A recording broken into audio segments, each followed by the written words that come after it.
the end of the chalk period. The Great Cretaceous period was drawing to a close, and its termination marks the end of the great sea invasions of the continents. Particularly is this true of North America, where there had been just 24 great inundations. And though there were subsequent minor submergences, none of these can be compared with the extensive and lengthy marine invasions of this and previous ages. These alternate periods of land and sea dominance have occurred in million-year cycles. There has been an age-long rhythm associated with this rise and fall of ocean floor and continental land levels.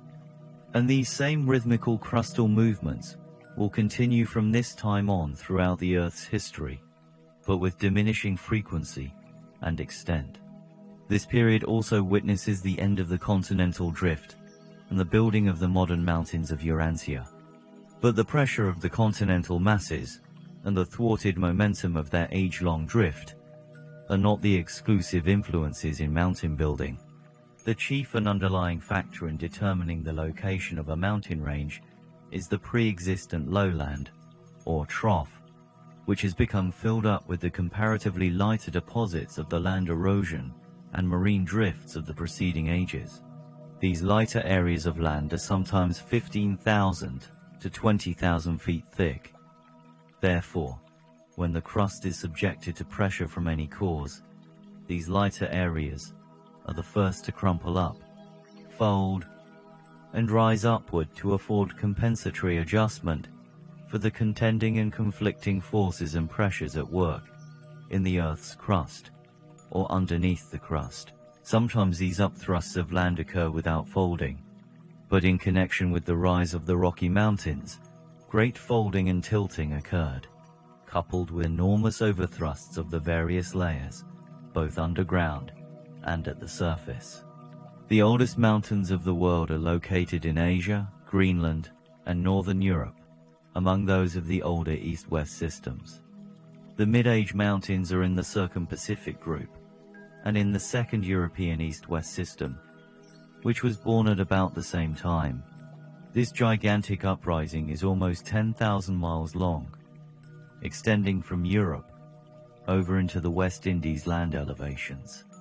The youngest mountains are in the Rocky Mountain system, where, for ages, land elevations had occurred only to be successively covered by the sea, though some of the higher lands remained as islands.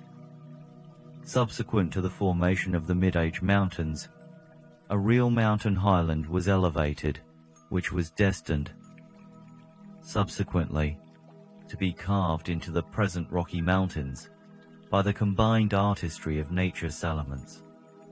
The present North American Rocky Mountain region is not the original elevation of land.